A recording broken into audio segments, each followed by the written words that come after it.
pembahasan kali ini saya tidak akan membahas mengenai serial yang memiliki banyak episode, karena pembahasan kali ini adalah alur cerita mengenai sebuah film. Meskipun masih dengan tema yang sama, yaitu mengenai kisah si Kerasakti dari Gunung Wakwo, namun jalan cerita yang diambil jelas sangat berbeda dari serialnya. Ia tidak akan menjadi murid Biksu Tong dan tidak akan melakukan perjalanan ke barat. Di film ini, Sun Gokong akan dipanggil sebagai Sun Wukong, menceritakan tentang perjuangannya melawan takdir yang telah ditentukan Kerajaan Langit. Oke, tanpa berlama-lama, mari kita langsung saja ke ceritanya. Suatu sistem pemerintahan yang sangat otoriter. Mereka menyatakan bahwa setiap makhluk hidup yang tidak bisa mereka kendalikan adalah siluman yang harus dihancurkan. Hingga suatu hari, muncul raksasa yang berani menentang Kerajaan Langit.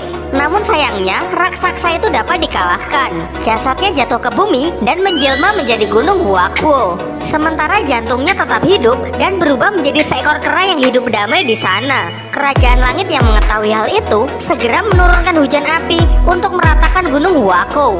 Tentu hal ini membuat si kera sangat marah. Sejak hari itu ia pun bersumpah bahwa ia akan menghancurkan Kerajaan Langit suatu hari nanti.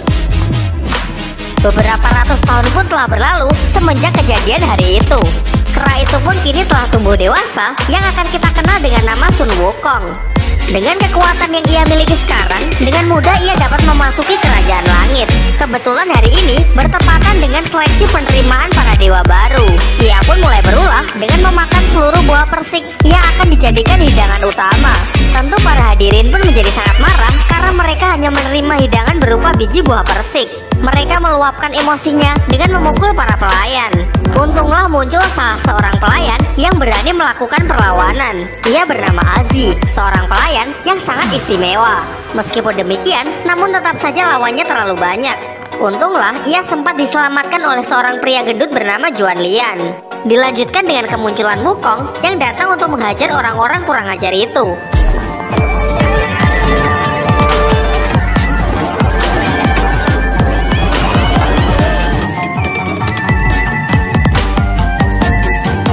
Kehebohannya ini mengundang para pasukan langit.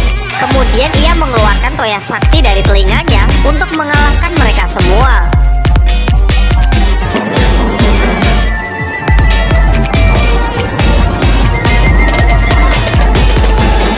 Keributan ini sampai terdengar di telinga sang ratu Kerajaan Langit. Lantas ia memerintahkan pengawal pribadinya untuk menghentikan Sun Wukong. Ialah dewa yang bernama Tian Peng. Ia pun segera berangkat dan pertarungan pun tidak terelakkan. Pada awalnya mereka bertaruh secara seimbang. Mereka pun terus mengadu senjata mereka masing-masing.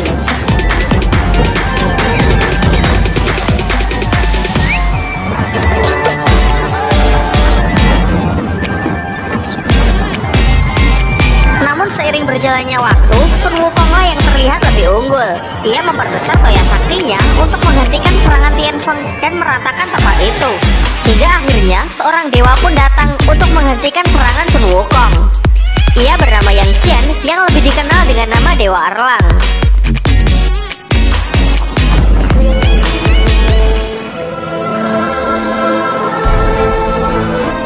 Kemunculannya kini pun membuat keadaan menjadi berbalik. Dengan pukulannya cukup memukul mundur Sun Wukong bersama toya saktinya. Tak cukup dengan hal itu, Sun Wukong pun mencoba menyerangnya dari jarak dekat. Namun hasilnya pun tetap sama saja karena pukulan dari Dewa Erlang terlalu kuat. Sun Wukong yang telah tertangkap dibawa ke sebuah gua tempat hukuman para dewa. Namun ia tidak sendirian karena Dewa Erlang turut menemaninya. Dari percakapan mereka pun diketahui bahwa sebenarnya Dewa Erlang adalah anak dari Dewi Kerajaan Langit yang menikahi seorang manusia. Demi untuk menebus kesalahan ibunya, ia pun mengabdikan dirinya untuk Kerajaan Langit. Sementara itu, Azi pergi menemui sang ratu demi meminta pengampunan untuk Dewa Erlang. Menurutnya ia tidak bersalah dan tidak sepantasnya turut menerima hukuman. Dari sini juga diketahui bahwa Azi sebenarnya adalah putri dari sang ratu. Karena melakukan suatu kesalahan, ia pun menghukumnya untuk menjadi pelayan selama 100 tahun. Dengan mengabulkan permintaan dari putrinya, akhirnya ia pun bersedia untuk membebaskan Dewa Erlang. Sedangkan untuk Sun Wukong, ia diberikan sebuah mahkota yang digunakan untuk mengekangnya. Dan benar saja, ketika mantra dibacakan, ia pun mulai merasa sangat kesakitan. Azi yang menyaksikan hal itu kemudian meminta alat yang digunakan untuk mengendalikan mahkota tersebut dan berjanji bahwa mulai sekarang ia akan mengambil tanggung jawab untuk mendisiplinkan Sun Wukong. Ratu mempercayainya sehingga kini Sun Wukong sepenuhnya diserahkan kepada Azi. Sekilas kita juga diperlihatkan flashback sesaat setelah Gunung Huako dihancurkan, di mana Sun Wukong berhasil selamat yang kemudian dirawat oleh seorang kakek. Diceritakan setelah dibebaskan, Ratu mencoba membangkitkan kekuatan dari Dewa Erlang, yaitu kekuatan dari mata ketiganya. Namun hal itu tidak berjalan lancar karena mengharuskan menghilangkan emosi dan perasaan Dewa Erlang. Sementara ia masih belum bisa berhenti memikirkan ibunya dan Azi yang merupakan sahabatnya sejak kecil. Kita kembali ke tempat Wukong. Di sana Azi merawatnya, memotong rambut dan mencuci pakaiannya. Dari sini juga diketahui bahwa ternyata Azi menyimpan rasa kepada Wukong.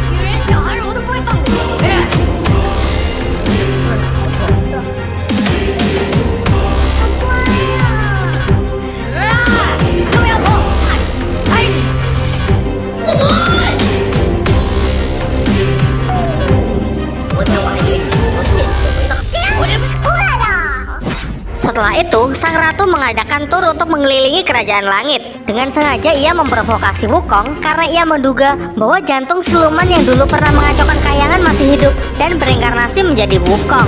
Wukong pun terpancing sehingga dia mencuri kunci untuk membuka gerbang cincin takdir. Namun ketika ia hendak menyusup, ternyata Dewa Erlang sudah berada di sana untuk menghadangnya.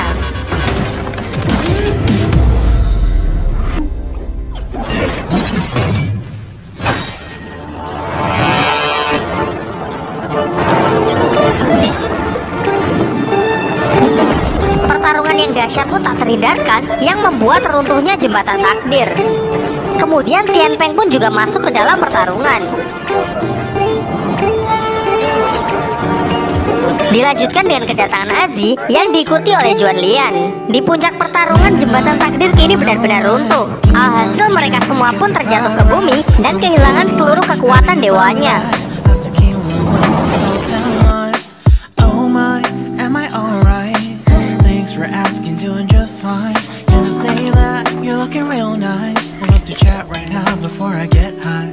Kekuatan mereka benar-benar sepenuhnya lenyap. Bahkan untuk mengangkat senjata saja mereka tidak mampu. Meskipun tanpa kekuatan, mereka tetap bersemangat untuk melanjutkan pertarungan. Melihat benda asing yang tiba-tiba jatuh dari langit, warga setempat pun langsung mengepung mereka. Para penduduk berpikir bahwa mereka ini adalah jelmaan dari siluman. Tentu Azi menyangkalnya dan Juan Lian menakuti mereka dengan senjata kimianya. Di tengah ketegangan mereka, tiba-tiba awan siluman yang sangat mengerikan muncul dari langit. Sontak semuanya pun menjadi panik dan berlarian untuk mencari perlindungan.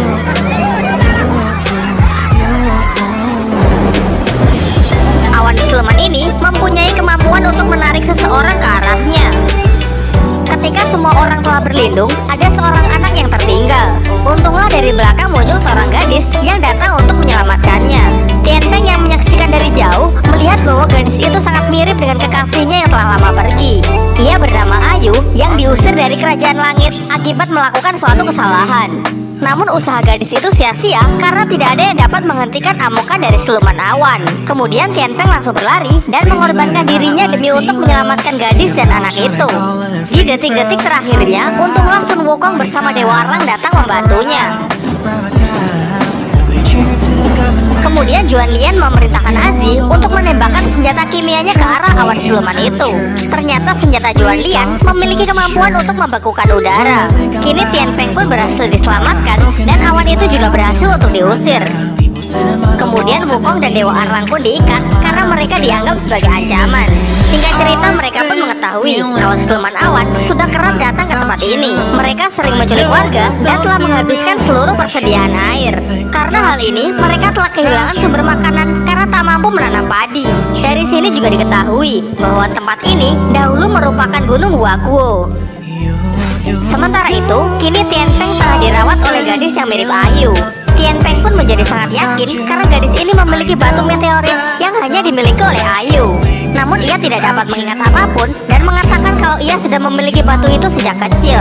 Sebenarnya Tian Peng ingin menunjukkan batu yang ia miliki. Namun sayangnya kemarin batu tersebut tersedot oleh siluman awan. Di waktu yang bersamaan, tiba-tiba Erlang dimarahi oleh seorang ibu yang memiliki masalah dengan ingatannya. Ibu-ibu tersebut menganggap bahwa Dewa Erlang adalah anaknya yang telah meninggal.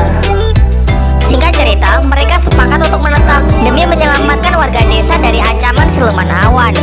Pertama, mereka membuat sebuah meriam dengan peluru potasium nitrat guna untuk membekukan siluman awan. Wukong dan Erlang juga meminta Juan Lian untuk dibuatkan senjata dengan efektivitas dan akurasi yang lebih tinggi. Dari sini Erlang juga sudah menyadari mengenai kedekatan antara Wukong dan Azi. Namun tiba-tiba ia dipanggil oleh ibu-ibu yang memarahinya kemarin.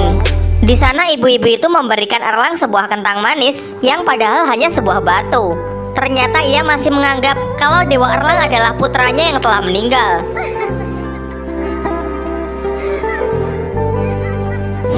Kita kembali pada rencana. Sebagai langkah terakhir, mereka membentangkan kain merah demi untuk memancing siluman awan agar keluar. Dan benar saja, tiba-tiba langit menjadi gelap, pertanda bahwa siluman awan akan segera muncul. Namun di luar dugaan, ternyata awan itu sangat kuat. Ia merusak meriam dan bahkan hampir menarik salah seorang warga. Untunglah Wukong segera membantunya, yang diikuti oleh semua orang. Kemudian mereka bersama-sama memperbaiki meriam, namun sayangnya meriam itu tak dapat menjangkau siluman awan.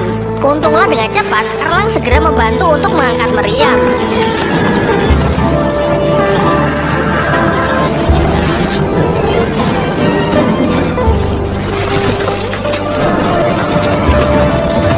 Dengan ini, akhirnya siluman awan pun berhasil ditangkap. Selang beberapa waktu, hujan pun turun di Gunung Huakuo. Tentu saja, semua orang menyambutnya dengan penuh sukacita. Di sini, Tianpeng juga berhasil mendapatkan batunya kembali. Sementara itu, di Kerajaan Langit, Ratu dibuat sangat murka akibat kelakuan Wukong yang telah menghancurkan jembatan takdir. Lantas ia pun melaporkan masalah ini kepada Kaisar Langit. Kita kembali ke Gunung Huakuo. Terlihat semua orang tengah gembira dan merayakan keberhasilan mereka menangkap siluman awan. Sementara Tianpeng pergi menemui Ayu untuk menunjukkan batu meteorit yang ia miliki. Namun sayangnya, Ayu tetap tidak bisa mengingat masa lalunya. Tentu hal ini cukup membuat Tianpeng menjadi patah hati. Kemudian Ayu mengatakan memang apa pentingnya masa lalu. Baginya, beberapa hari di sini bersama telah menjadi hari paling membahagiakan dalam hidupnya. Lalu Erlang juga bertemu dengan ibu-ibu kemarin. Ibu-ibu itu mengatakan bahwa sebenarnya ia tahu kalau Erlang bukanlah anaknya. Ia sadar kalau anaknya benar-benar sudah meninggal. Di sini ia hanya ingin titip pesan, nanti kalau Erlang kembali ke langit dan bertemu dengan putranya, maka katakan jangan khawatir, karena di sini ibunya sedang baik-baik saja.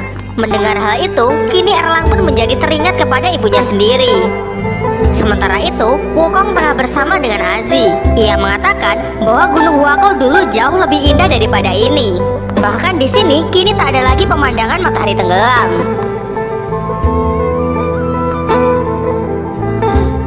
Namun tanpa mereka sadari, Ratu telah mengerahkan pasukan langit untuk membunuh seluruh penduduk desa. Di sana, Ayu dan Juan Lian juga ikut terbunuh.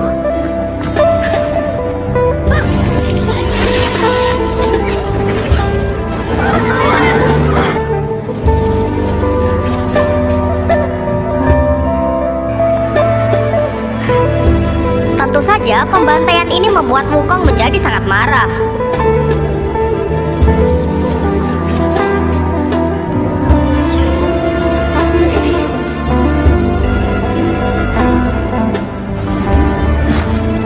Ia mencoba melawan pasukan langit, namun hal itu sia-sia karena ia telah kehilangan seluruh kekuatannya.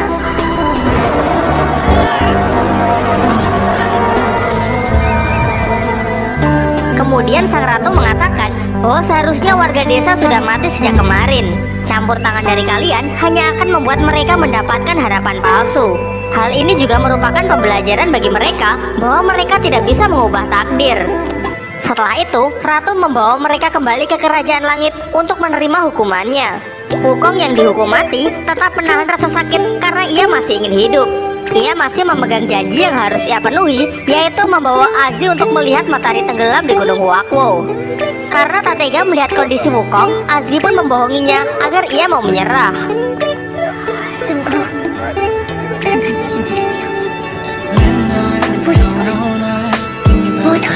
Ia juga mengatakan bahwa apa yang dilakukan Wukong ini sia-sia, karena sekarang Gunung Huakuo sudah benar-benar lenyap. Dan seketika tubuh Wukong pun menjadi hancur.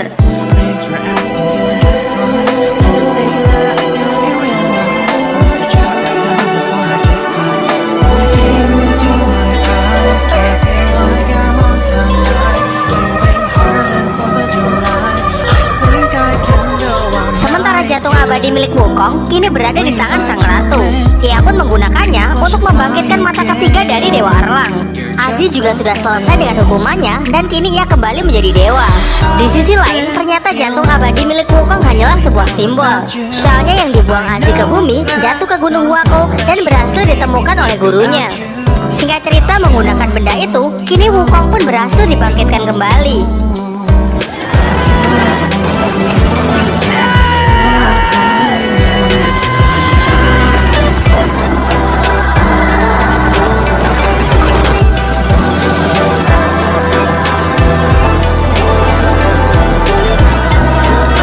Kemudian ia memanggil siluman awan yang kemarin ia tangkap untuk mengantarnya menuju kerajaan langit. Di sana ia mengamuk dan dengan mudah ia dapat mengalahkan seluruh pasukan langit.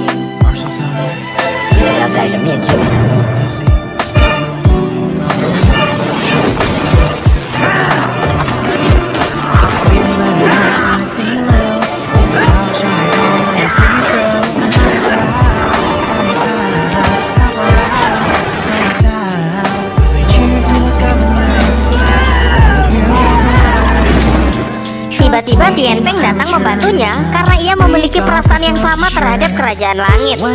Sementara itu, ternyata Azzi melanjutkan perjuangan Wukong untuk menghancurkan cincin takdir. Namun sayangnya sang ratu mengetahuinya sehingga ia membunuh Azzi. Wukong yang merasakannya langsung pergi menuju lokasi.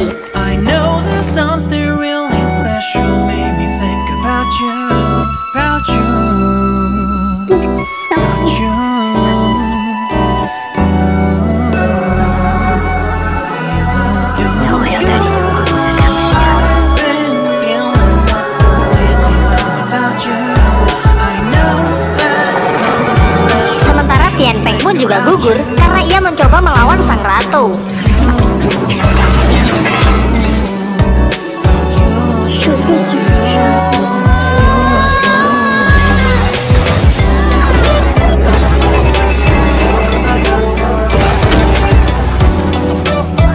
Wukong lalu menggabungkan mahkota dengan tongkatnya sebagai bentuk semangat Azzi.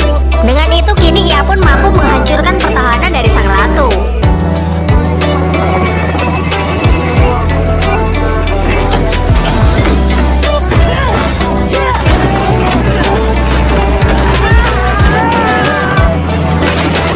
Kemudian sang ratu menggunakan Erlang yang telah membangkitkan mata ketiganya untuk bertarung melawan Wukong. Dengan perginya orang-orang yang ia sayangi, kini ia pun berhasil menghilangkan seluruh perasaannya.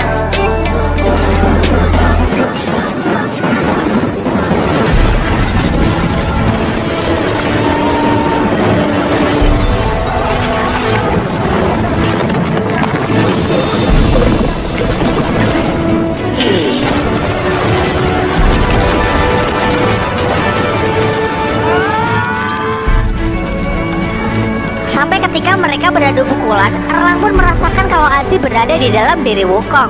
Hal itu menyadarkannya dan kini ia malah berbalik melawan sang ratu. Mereka pun saling bekerja sama untuk mengalahkan sang ratu yang kini telah berubah menjadi Titan.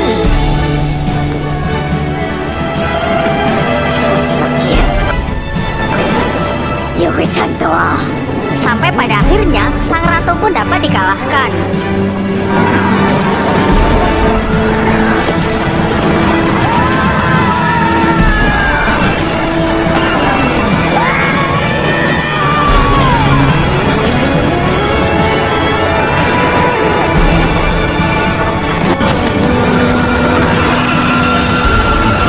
Setelah kejadian itu, sejarah pun mencatat bahwa Dewa Erlang telah membantu mengusir siluman di kerajaan langit.